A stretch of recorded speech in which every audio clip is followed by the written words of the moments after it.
when I was in Christchurch, when I first started performing, I was living in Christchurch, in the South Island of New Zealand, and essentially part of Christchurch, just over the hill, is the port town called Lyttelton. There's a little bar called the Wonder Bar. Okay. It's a really cool little bar, kitschy, port town sailors bar, And out the back, there's a cabaret room, and every Friday night they would have a cabaret show.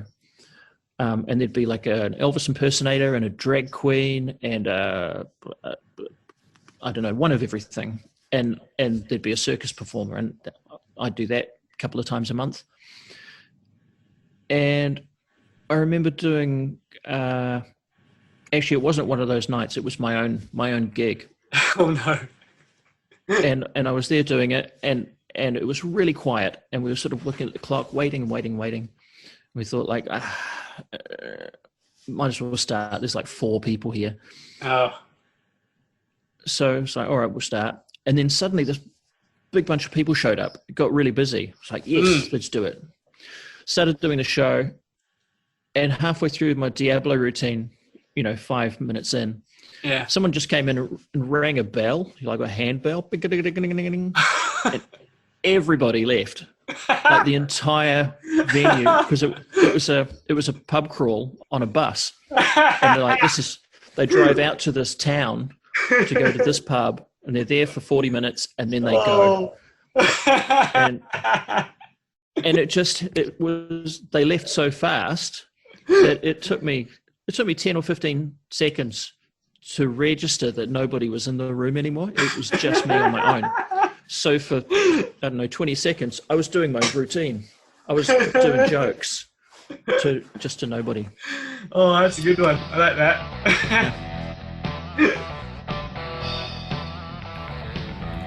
Hello and welcome. This is Meet the Entertainers, and I am Big Ben.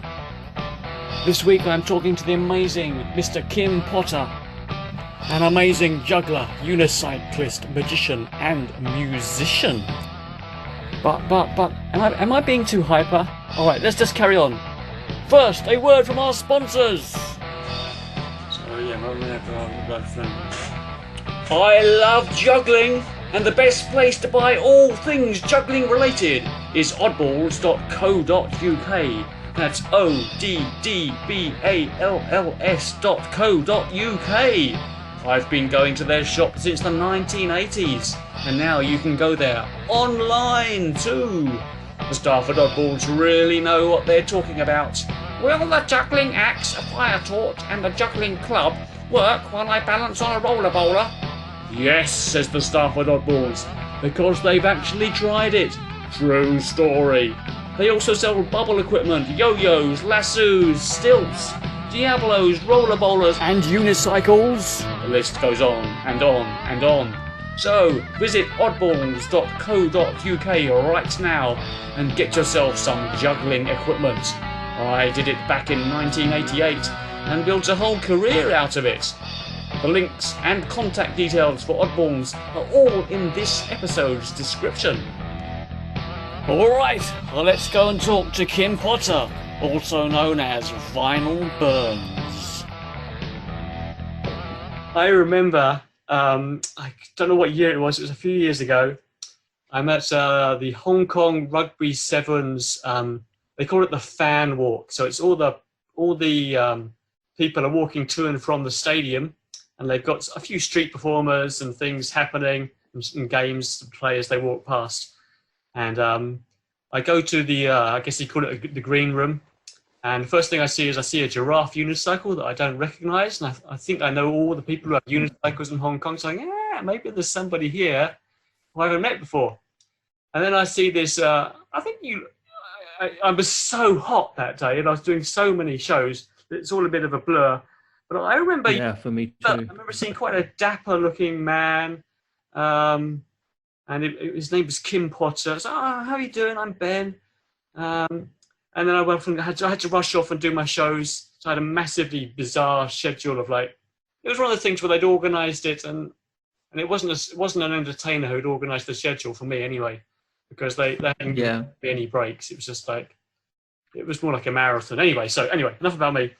So about the day, I see another guy with these bizarre teeth that makes me think of Austin Powers, a big mop of hair, something like Elton John now has, something sparkling in his costume, off to do a show, and he was jumping. He ended jumping on, getting on his unicycle, and he had a guitar, and he had a helmet on with a piece of music flying around and around.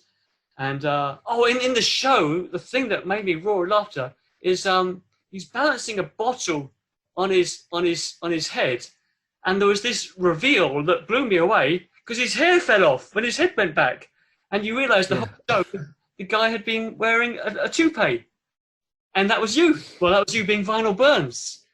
Yeah, classic double move. No, I mean that's a lovely reveal. I mean, what a surprise! Because I didn't even realise you were the same guy I'd seen earlier. It's the guy I'd seen earlier. I'm pretty certain he was bald, and I had normal teeth. And the guy on stage had hair and these crazy teeth. Yeah, but there you go. It was you. So tell me about Vinyl Burns. I mean, that is such a brilliant character. I think it's awesome. Tell me about him. Where did he come from? Oh, thanks. Story. Well, the story goes that I guess 15 years ago, I sort of had, I had my show, which was basically the show that I'd started out with, and I'd created another few routines to it, and so I was starting to get the sense that I can actually come up with new stuff. Okay, so my brain was working. So I thought I want a new finale because I was doing a Straitjacket. Right. I thought, new finale, need to be able to travel. What's something I can do that's good, like a roller bowler. So I went with roller bowler. And I was sitting around with a friend of mine, Sam Wills, and the boy we were just brainstorming. The boy with tape on his face, yeah? Sorry? Is that the boy with Yeah. Yeah, I think that was pre-tape. Right. Or around the beginning of tape. Yeah, beginning of tape. So check him out. Google him out, listeners. He's amazing. Yeah. Oh, yeah, he's 5-star. 5-star, that geezer. So we were brainstorming. I was like, roller bowler. Okay, how can I make it different? And we ended up with the idea of it being an ironing board. So the roller board is an ironing board, and then the diagonals go down to a base plate, and then the base plate sits on the roller. So you're actually up quite high rolling. So I was like, great, cool finale. That'll work. Now I've basically got a table. What else can I do with that? With the roller before the finale, what else can I do? Because the ironing board is basically the same as the table, isn't it? Really? Yeah. Yeah. So like the tabletop magic, cups and balls, all that stuff. Great. Okay. Like a bad magic routine. Mm-hmm. Like comedy, slapstick magic. And then we thought, who would do that? Yeah. And that's where Vinyl Burns came from.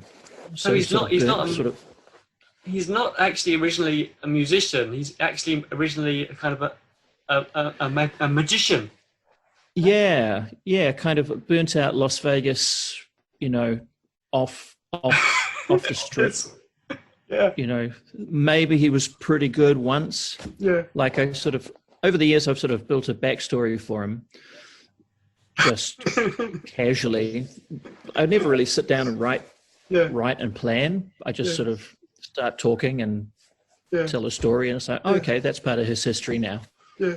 So, but I picture him as the kind of guy who he'd finish his show in one of the smaller clubs in Vegas, and then he'd end up in the same venue, the same after party club as Sinatra and Dean Martin and Jerry Lewis, all those guys. Yeah. And they would be aware of him and be polite. Yeah. But that was about it. And he knew it. Vinyl knew it. Yeah. But he knows that he's not up there, but he's perceived as having been up there, so he plays that. Yeah. It's something like that. That sort of, that sort of balance that all performers kind of live to a degree for real.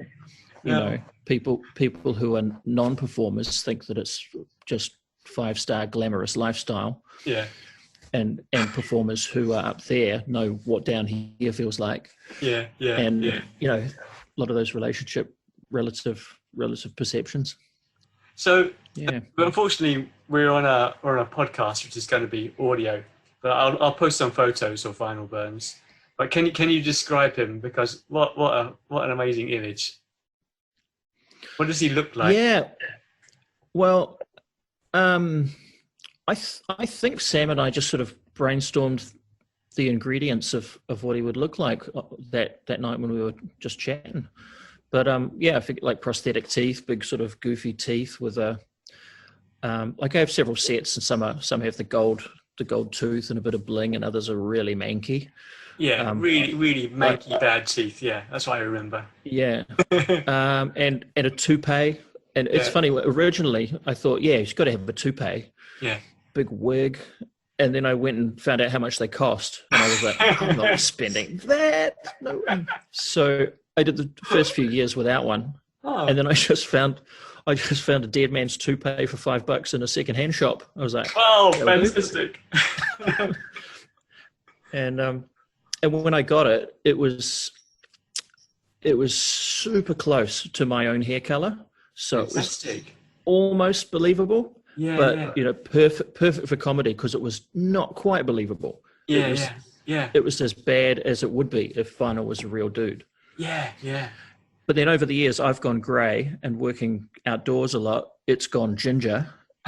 So now it's even more perfectly worse. Oh, okay. Does he often wear sunglasses? Or am I going crazy there? Does Vinyl? Yeah. The like rose tinted aviator sunglasses are that's kind of the ingredient that makes or breaks them. I can't do the voice without the teeth in, and without the glasses, it just doesn't look like him. It's just part of the shape of the face. Brilliant. All right. Yeah.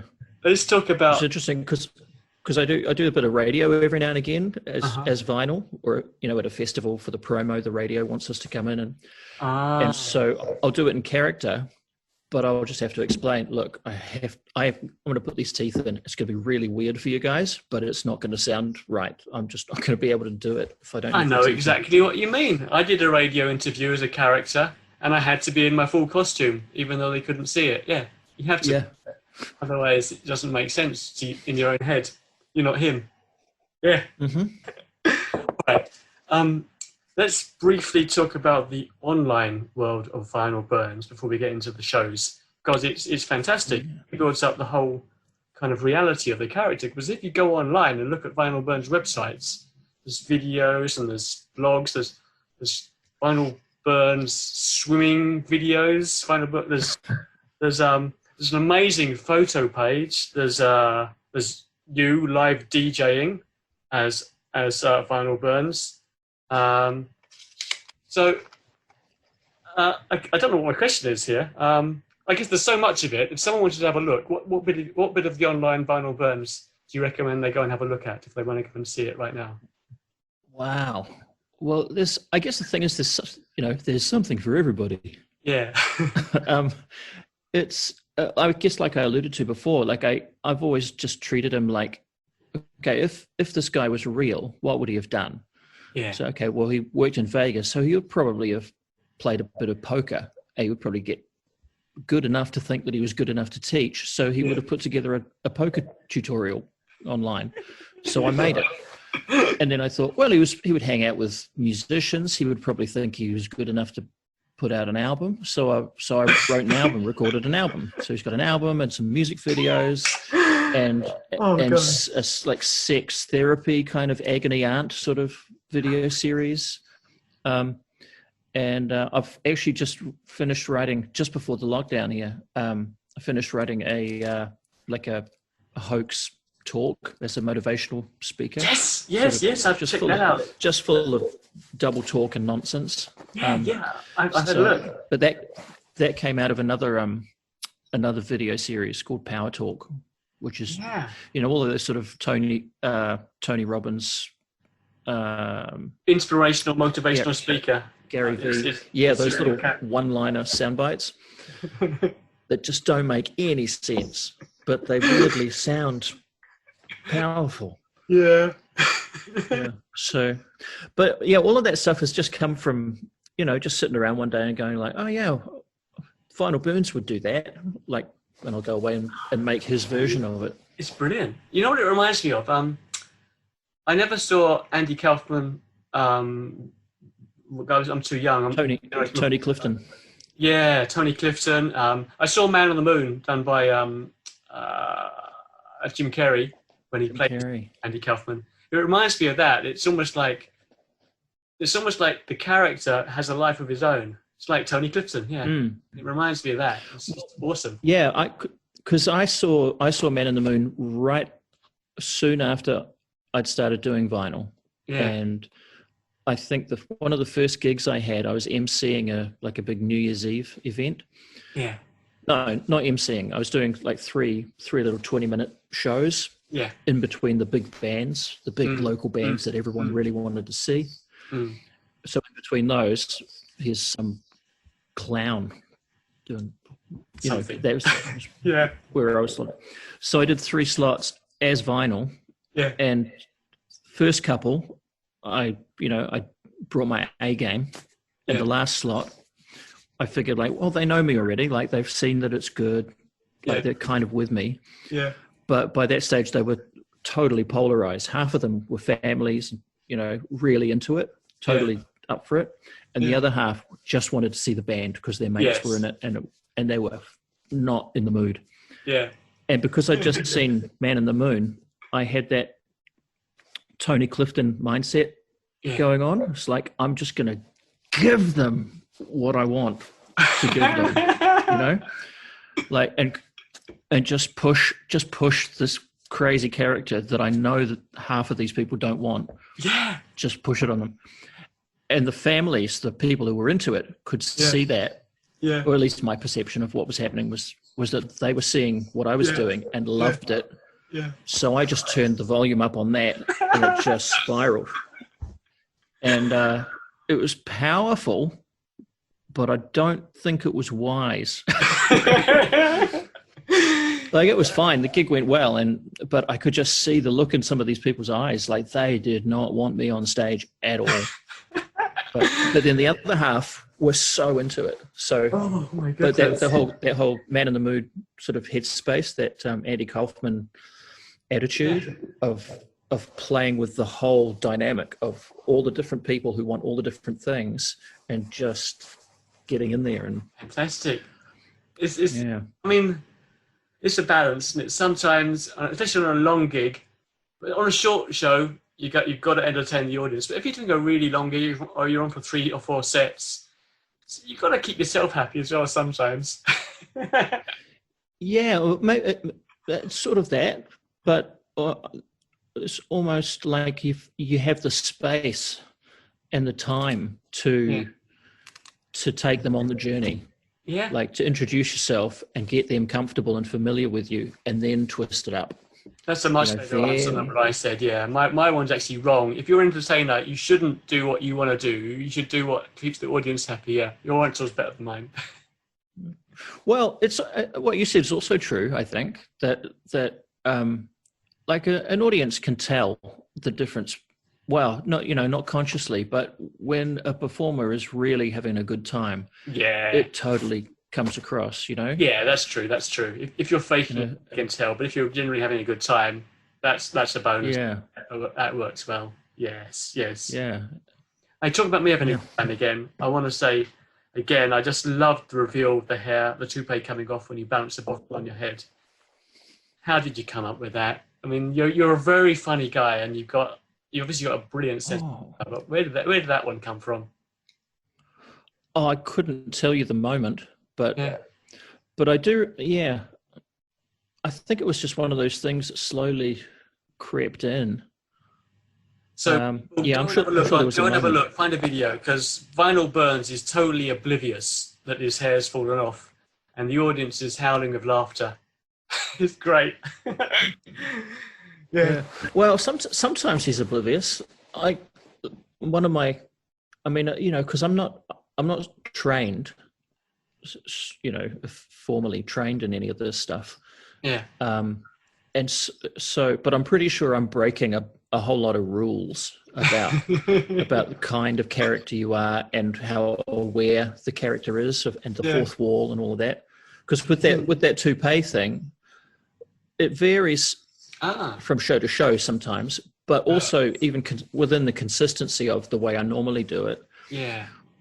I go from not knowing to then referencing that it's happened and then back to being unaware. Like I just go back and forth with no logic to it, but it's just I go here to get a laugh, and then I go back to this premise to get another laugh, and then I go back here again.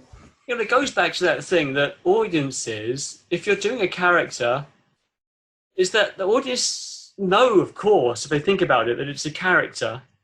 But at the same time, audience will suspend their disbelief. So it doesn't actually, you don't actually have to make it 100% believable. Yeah, you can break the fourth and then go back. It's fine. Yeah, interesting. Yeah, I always really enjoyed acts like the Morecambe and Wise are the only ones I can think of right now. But the way, when comedians corpse on stage, crack themselves up, and then, and you're watching the performer struggle to get through the piece, and that's more fun than watching them do it well, Yeah, you're right. There was a clip floating around a few years ago of Rick Mail and Aid Edmondson doing Bottom on tour.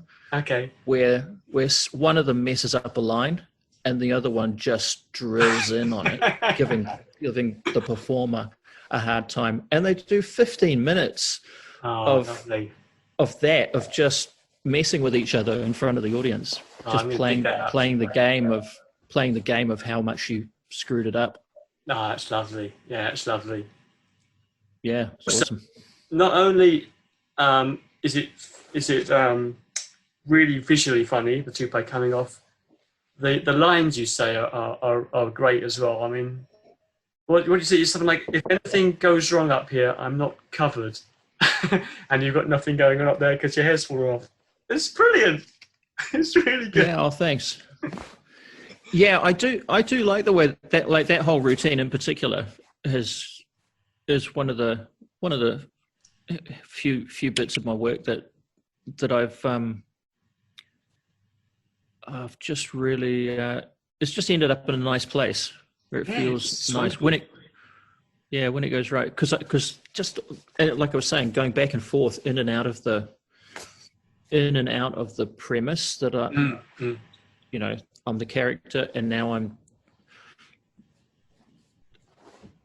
don't know. Yeah, I don't really sit down and analyze this stuff, so I'm kind of winging this conversation. That's all right. That's all right. I got plenty of easy questions. Here's an easy question.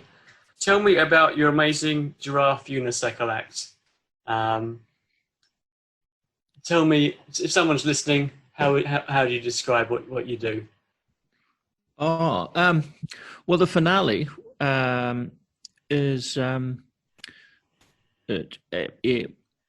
trying to work out how much where to start. Like through the show, I have a loop pedal, like a guitar stomp box pedal that just will record a loop of whatever I've played over and over, and then I put another layer on top and another layer, so you can build up a whole soundscape. So I get that going. That's the backdrop, and then I end up getting on the big unicycle with lots of sort of one-liners and slapstick and bits and pieces. But I end up on this tall unicycle with a crash helmet on and the sheet music. But because I have a guitar in my hands, can't hold it, so I have a little clip that comes off the helmet and with clothes peg kind of clips. So I clip the music in front of my face, but then the thing that's holding the music is on a swivel, so that music and the whole gadget ends up helicoptering around my head while I play. Well, it used to be "Sweet Child of Mine" back when you saw it, I think, but I do "We Will Rock You" now. Okay, because it's a better audience interaction song. So the backing track that I've built before I get up ends up being you know, the band that I'm playing along with. So then I just sing "We Will Rock You" and play the guitar solo up there with the thing helicoptering around. Wow! So it's just a nice combination of, you know, good skill and musicality, and a sing-along audience participation, clapping, stomping, singing. Yeah. And just this visual chaos of just this guy, bizarre-looking guy on top of a one-wheeled bike with a miniature Flying V guitar, you know, the classic rock star guitar, but it's half size, so it's stupid. And, you know, just all those combinations of trying to be spectacular. He's up high, but he looks stupid, and he's playing this great song that we love, but he sounds odd, and he made half the band himself, and the music's flying around his head. You know, just chaos and fun. Oh, it's a fantastic finale to the show, and it's just amazing. Oh, is it an act with a volunteer? I can't remember now. Is it an act with a volunteer? Yeah, because it's easier, but it's just easier to do it that way. It's more sort of builds the tension a bit more comedy, and I also get to like, again, not really consciously planned, but in hindsight, it introduces the items to the audience. Yeah, it's like, okay, so I'm going to need my music right up, but once I've got the guitar, I won't be able to hold the music, so I need this clip on the helmet, and so it just sort of explains the story. Through doing that. Yeah. How did you come up with the helmet with the music on a pole that spins around your head? That's another superbly funny visual bit. Yeah. Oh, thanks. I don't think I can remember the moment. I remember. I mean, there's a guy, Dominic Taylor from here, who's he'll just build anything. He's kind of my go-to engineering genius whenever I have a harebrained idea. Yeah. I have. I've got a mobile Vegas wedding chapel that he designed for me. I'm going to talk about that soon. Yeah. And but yeah, all these little gadgets and the ironing board as well. He sort of put together the construction for that.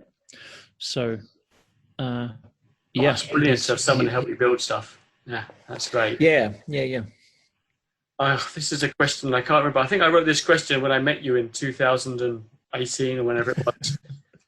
And I don't even know what it refers to. It says, "What is the Paris Hilton puppet show?" Oh, right. That's kind of just a variation on with the Diablo. Diablo is a juggling prop. Yeah. Just like a sort of for those who aren't familiar, it's like a sort of a spinning top, like a big yo-yo, and you spin it up on a string between two hand sticks. Yeah. And a totally sort of hack, like totally generic, everybody does it pre-routine joke is with the hand sticks and string. You make a little puppet show with the two sticks being the puppets, and you're jiggling them on the string. And the old line is something like anorexic puppet show or Ethiopian puppet show or something completely offensive these days. and the version, and I just thought like Paris Hilton, Nicole Richie, because when I started doing that line, it was about 15 years ago when they were relevant. And like several things in my show, I still do the lines, even though nobody's heard of the X-Files for 20 years or whatever it is, you know. There you go. That wraps up the mystery for me then. Yeah, Paris Hilton. I know she is super skinny. So there you are. You got the Diablo hand sticks puppet show, and that's Paris Hilton. Yeah. Oh, do you do Vinyl Burns as a roving act sometimes off stage? Sometimes. Well, I did it in Hong Kong when we met as well. That's right. I hadn't. That was the first time I sort of did what I did there, which is basically wandering around playing screaming guitar solos, but with a backpack with the amp in it, like a really punchy, powerful amp. Yeah. So it's pretty loud, but just this weird looking guy wandering around. And for that event, I just learnt, like a couple of dozen national anthems because Yeah. it's the rugby world, the sevens. Oh yeah, that there's makes all kinds sense. of- all sorts of countries there, and so just wandering around playing these Jimi Hendrix versions of national anthems. Brilliant. So you got Vinyl Burns on stage. You can do Vinyl Burns roving act, and also tell me about the DJ Vinyl Burns. Do you get gigs? You're a DJ and you're in character. Yeah, well, again, that was another thing that I figured if he was real, he would probably have had a go at being a DJ at some point. So I started doing that just as a gag, Yeah. just purely off the laptop, just hitting next on iTunes, and bit by bit, just learned some of the skills, and suddenly realized like, oh, I quite like this. After for my whole life, totally not rating what DJs do at all. Yeah. Just rolling my eyes and going, oh, So you learned play records, great. You learned the skills of being a DJ. Yeah, and I really enjoy it. And I do it a little bit as me, but still mostly just as vinyl. So what kind of client hires you? What kind of gigs do you get when you as a DJ for Vinyl Burns? I've done it for all kinds of contexts, from sort of galas and dinners, but through to Christmas parties. Just your company down the road is having a Christmas party and they want a DJ, and sometimes I'll do a sort of a package where I do mix and mingle, meet and greet, and then I do a show, and then I'm the DJ. So they sort of get to know me. Oh, that's great. I like the idea of a package, because that's great. Because I don't know if I got this right, but it seems to me someone like you, you are not necessarily, you do this, how can I say this? In one sense, you do it for art's sake, because you obviously love what you're doing and you love the creative process. But at the same time, this is also your job where you need to make a living. So the things you do, the artistic things that you do, in the end, they need to make some money as well, don't they? They need to be, and buy the food and whatever. So I like the idea of a package. Yeah, that's great. I like that. Yeah, because you're right. I have always tended towards the artistic, eccentric, maybe end of the spectrum, rather than finding like, okay, where's the money? Let's write for that. I could have tailored it much more to where the money is in the market, but it doesn't interest me as much. No. I've got slightly more left field things that interest me and that make me laugh. Yeah. And so it just makes sense to try and create that stuff. And but there's a balance, isn't there? Because at the same time, it's also, I'm assuming this is, of course, you're a full-time entertainer, you're a full-time performer, so you need to have enough money to pay the rent and buy the food. So you've got to balance things, I guess. Yeah. It's and it is a balance. But I think that the world is big enough, and it's interesting with things going online at the moment, that there's an audience for everything. Yeah. And the more niche you are, once you find that audience, that's true. They're yours for life. That's true. Online, you can find, if you have a niche online and you have your little core of supporters, brilliant. That's it. It's sorted. Yeah. Yeah. Because you're one of the 3 people in the world who scratch their itch. Yes. Like if, all right. Yeah. Elvis impersonators you can find them any old street corner, but the person who does that weird thing that you do. Yeah. Once you find that audience. Yeah. There's something to be said there about the potential for online work, and who knows, after this coronavirus eventually wanes, who knows how the market will be. It'll be interesting. Yeah. Who knows, indeed. Next question. What is your show? This is the inspirational stuff, isn't it? What is your show, The Power to Change Your Mind? And is it Vinyl Burns doing these shows, these talks? Yeah, I haven't really had a chance to take it out into the real world. Yeah. So I'm not sure whether. I mean, I like the idea, and I feel more comfortable doing it as vinyl. It just seems like, oh, here's another thing that vinyl does. Yeah. Because then again, I can, if people want the talk, I can also do that. Like I think it's a reasonably common thing you do the sort of the hoax talk, and then there's the reveal. Yeah. And then you do a show or a routine or there's some extra things. So I'm equipped to do that. So that's a possible package. And to do it all and to do it all as vinyl makes sense to me. Yeah. But maybe a different character is the way to go, or to do it just as me. Okay. But all of the double speak and the sort of the stupidity that's woven into it through under the premise of wisdom. Yeah. It was sort of written from vinyl's headspace. So to me, it doesn't feel right to do it as a different character. Yeah.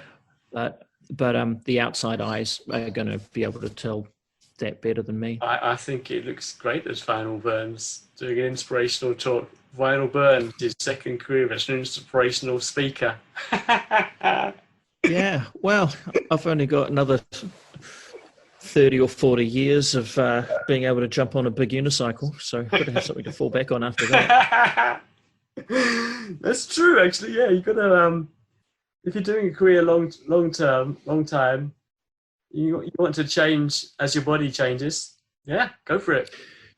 Yeah. Yeah, it's funny. I remember people saying, we were talking about another performer at one point years ago, and people were saying he's going to have to stop doing that tall unicycle at some point. Nobody wants to see a 50-year-old man putting on a unicycle. And I'm 48 now. Yeah. I feel pretty fine about carrying on. But Vinyl Burns looks 60, 65. Yeah. And I love the idea of him looking older and older and still jumping up there. Yeah. That works fine for me. Yeah. I don't know if it's a hack line, but I saw a lovely performer years ago, and I still remember it. He was pretty old. He was getting on his giraffe unicycle, and he said, "I'm getting on a bit. I'm getting on." Oh, you're right. Yeah. All right. If someone hasn't seen your Vegas wedding chapel act, can you describe it? And another question before I forget is it really hard to transport? So can you describe this Vegas wedding chapel act? Okay, well, there is a show sort of written, sort of, but it doesn't exist yet. But the chapel itself was basically it came from the idea, it's basically a backdrop for Vinyl Burns to DJ. Oh. Because when I'm DJing as the character, I sort of play it a little bit like a, James Brown, Preacher Man, a little bit evangelical, raise the roof kind of a approach to it. And so some sort of, churchy, majestic backdrop was sort of what we had in mind. And it started out really simple and modest, just a backdrop or a printed sign or something with some props, and just snowballed into this. Now it's basically a flat deck trailer, 6 meters long, and it has when it's all packed down, it's a box that's maybe about 2 meters tall from the deck. So it's a pretty big box. But then the sides of the box crank up like that to be the roof. And then there's a steeple with a disco ball. And so it's 8.5 meters tall when it's up. And 8.5 meters tall? Wow. Yeah. So it's pretty massive. Pretty massive looking. Yeah. Yeah. And, and that you set, it's just a trailer when it's packed down. So you hook it on the back of your car and you drive off to the gig, and spend an hour cranking it up and plugging everything in, and I know it's sort of, stained glass windows of Vinyl Burns releasing dubs and that sort of thing. Gosh. Wow. But it's just a backdrop for me to play music and be. I think it's used best when it's sort of background ambience and also just housekeeping info, kind of emceeing, hosting an outdoor event, a big event in a park or in a food court, food zone with like vendors and benches to sit and and I'm just the atmosphere, a little bit of banter and comedy and. So, it's eight. Did you say 8.5 meters tall? Have I got that right? 8.5 meters. Wow. Yeah, I think that's right. Anyway, so it's pretty tall, and it can fit. The main thing is it can fit into a 2-meter box that can fit on the back of. It can be put on a trailer behind your car, so you can get it to a show if you need to. Yeah, I'm just sick. It can't be 8.5 meters tall because the house I'm in here is 8.5 meters tall, and that's massive. Anyway, don't worry. It's pretty tall. Yeah, it's tall, but yeah, maybe 8.5. I'm not very good with those numbers and that. But it's like the magician when he's 10 foot. I got a 10-foot pole and it's only like 5 foot long. Yeah, okay, got it. Don't worry, it's all good. It's big. It's massive. So if you're performing overseas, maybe somewhere like Asia, what do other cultures make of Vinyl Burns? Because as a Westerner, for me, it seems to fit into something that I've got an idea of where he's coming from. I kind of feel I know his backstory, even if I don't actually know his backstory. Do other cultures get him, or do you have to vary the act slightly in different countries? You always sort of, you're aware of the differences in different countries, different cultures. Usually for me, the biggest thing is the different languages. So if it's a country or a place that doesn't speak a lot of English, I'll make it way more physical. I'll still try and learn a bit of the local language and weave that in, or really simplify things. But typically, most places are okay with English, and when they're not, just adding more music background. Just putting on music tracks in the background so that there's something to keep the energy going. Because if English is the first language, if you're going to talk for 20 minutes, it's not going to be maybe as good for them as if you play quite a lot of music in the background and make it visual. Yeah. But I mean, the sort of stuff, the sort of combination that I have in my show it's a pretty healthy mix of talk and skills, just circus skills, juggling and unicycling and music. There's a lot of music in there and a lot of just interaction and improvisation. So when you take out one of those ingredients, like the ability to chat, you've still got quite a lot left to. And I just want to quickly say to people who don't know, you're an amazing musician, actually, aren't you? I mean, you could have gone either way. You could have been a street entertainer, or you could have been a musician. I heard some of your songs. I've looked at some of the music videos. They're brilliant, amazing. Oh, right. Oh, thanks. I just wanted to put that in there. Look, if people, so if people want to check this stuff out, if people want to know more, what's the best place to find you on the internet? Or you could give a few names. I'll put them all in this. I'll put them all in the description to this pod. Sure. Yeah. Well, the official business website is kiwicomedy.com. There you go. And Vinyl Burns has his own internet world. That's vinylburns.com. Yeah. vinylburns.com. And then I guess the place where everything else that's left over lives is kimpotter.co.nz. There you are. So that's currently that's a sort of a one-stop shop for my music, like my singer-songwriter stuff. I produce last decade or so. I've just been casually producing like electronic stuff. Yeah. That I like. I don't even know what the genre is. It's everything from just atmospheres through to pretty funky house, but I don't really know the names for the genres. Anyway, Yeah. I do that as Otaki Air Force. Otaki is a little town just over an hour from here where I started doing that. So There you go. yeah, and I do I sort of take photos and shoot video, and so that lives there as well. All right. This shows how much I don't know about your act. 'Cause I only really saw you once live briefly, and I was rushing around doing my own stuff at the Hong Kong. We were pretty busy. Yeah. So music in your show, you can loop music live and control that yourself. Do you have background music playing? Do you have any music cues that someone off stage needs to do for you?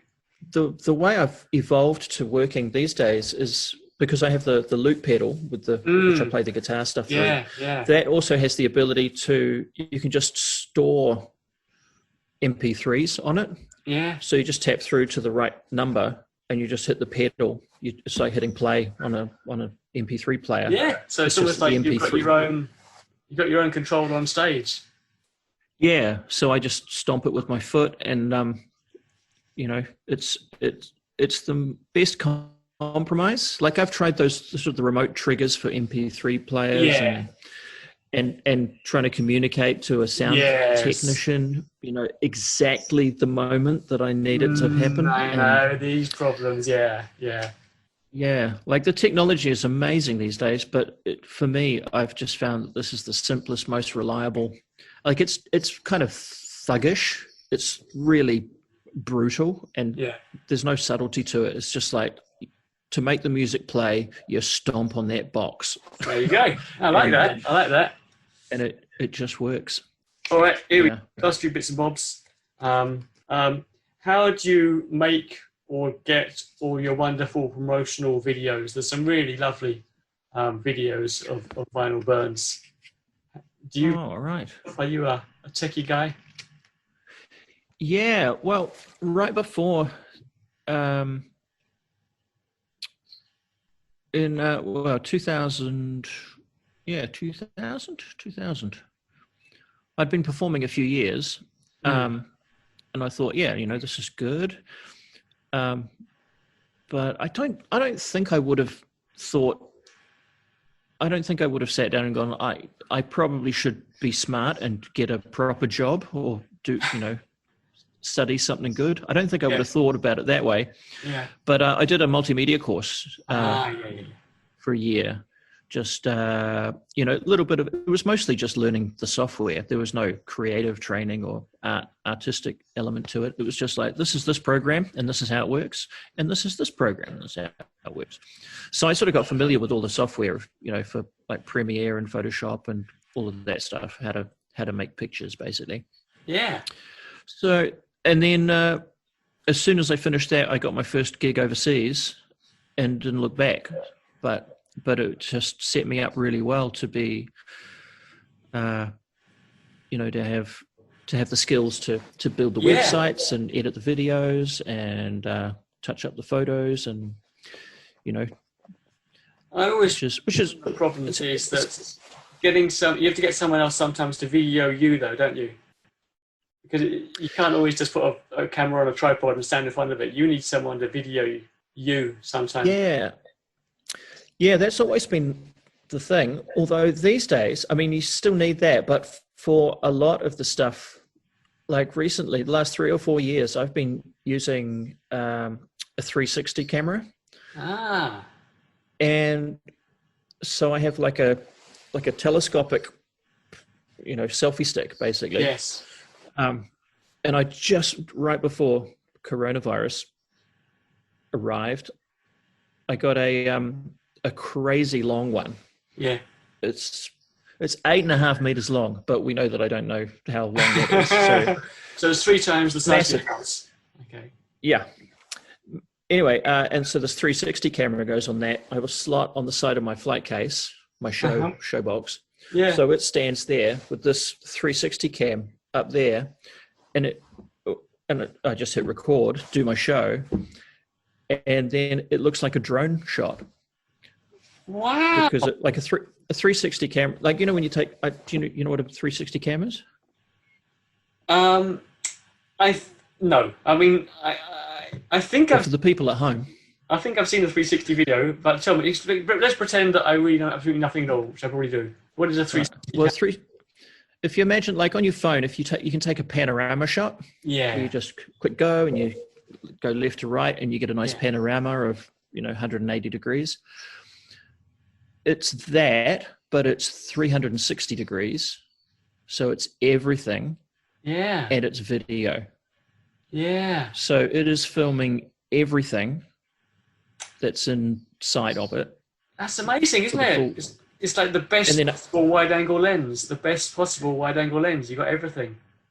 Yeah, and so the way you use it is you film it, and it films everything that happened in the space, and then you go back and you edit it so that you go, well, okay, for wherever this guy goes, I want to just follow them, and you can with the software you can just track the person. So the camera, in hindsight, will behave as if the cameraman was tracking and moving and following the person. Oh, I'm so glad you asked this question. I know what I'm getting for Christmas. I'm going to get a 360 camera.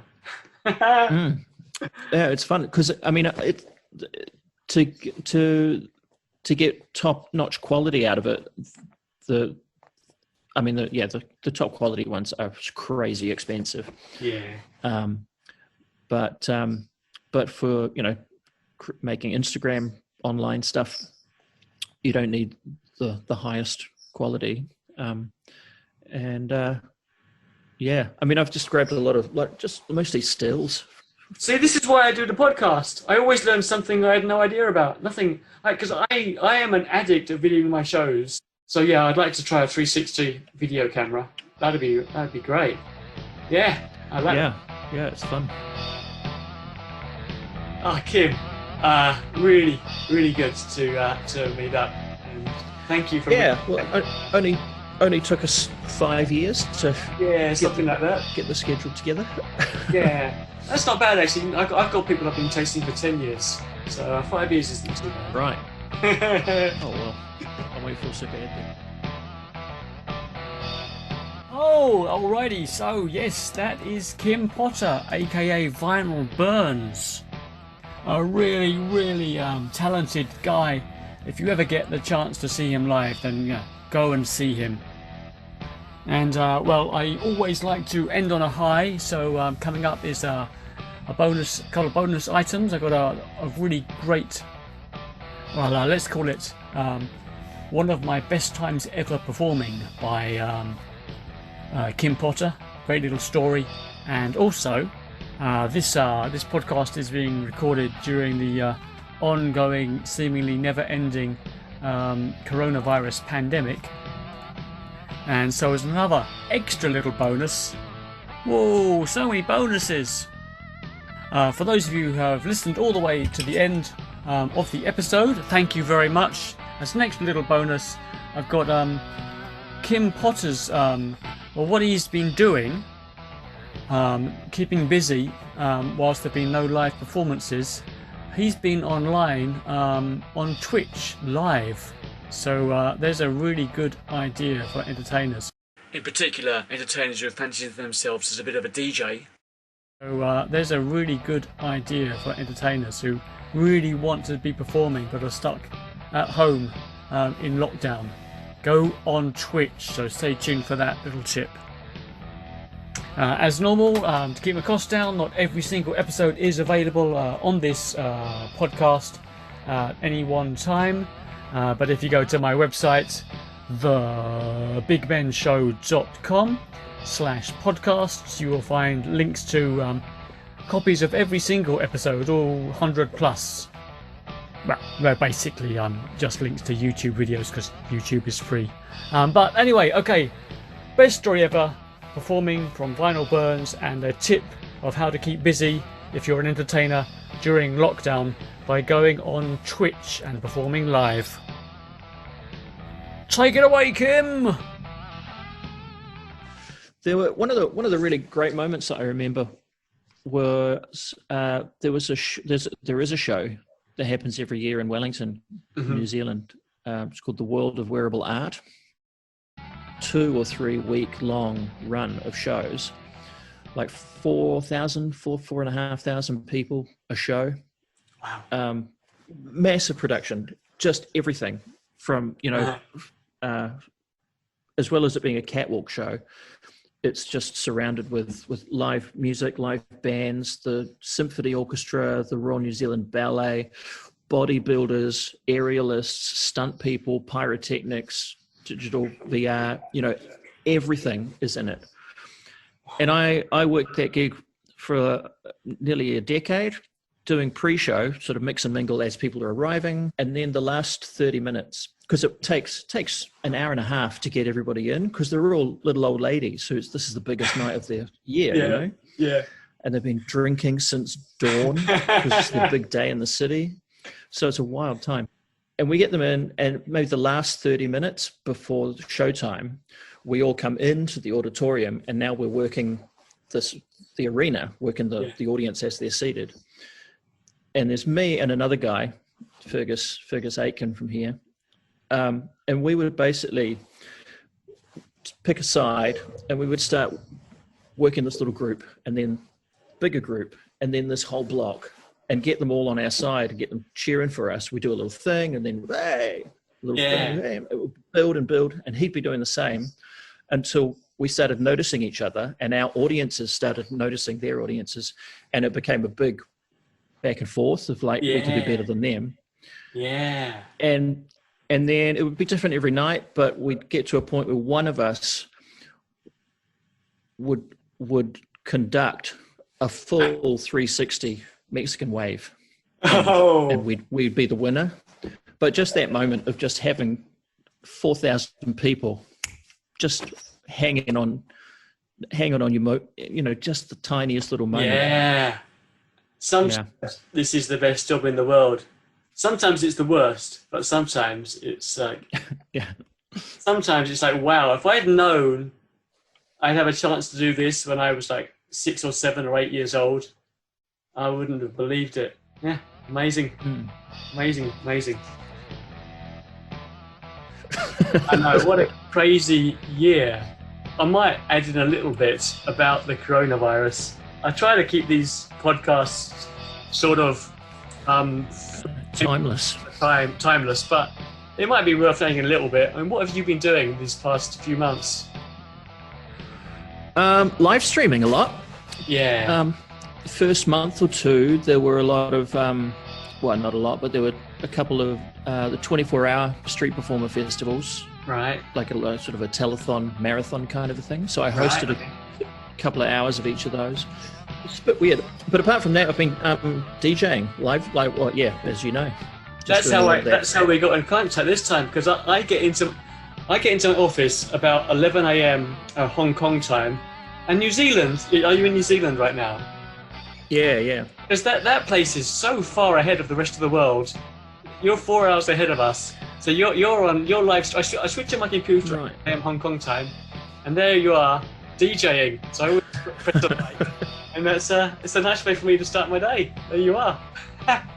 Yeah.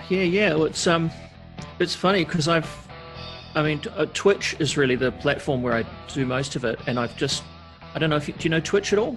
It's kind of the live equivalent of YouTube. Okay.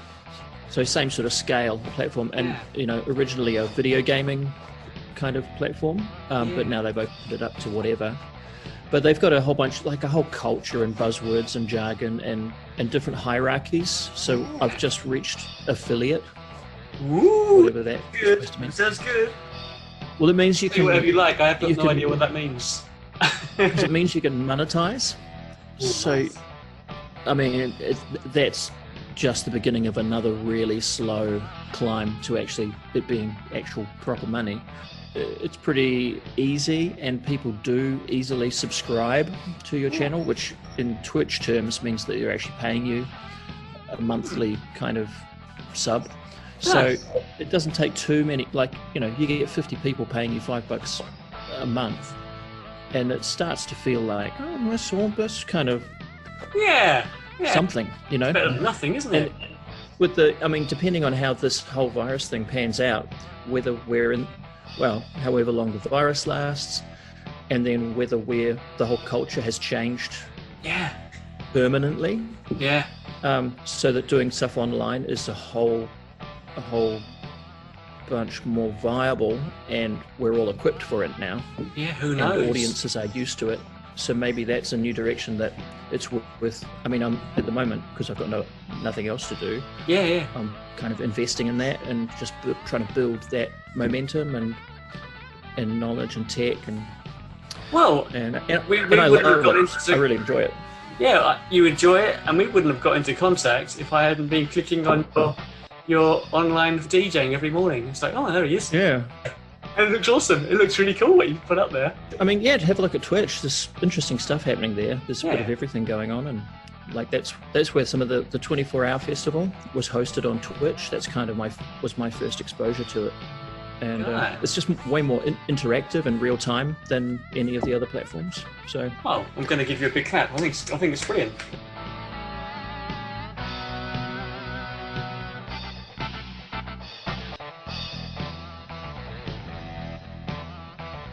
People often wonder how I can make my podcast last for 2 hours. Well, you know, if I just carry on endlessly looping this music, it could last it could last forever. Alright, that's enough. Great stuff. Talking to Kim Potter, absolute pleasure. I will talk to you again soon. Take care, guys. Goodbye.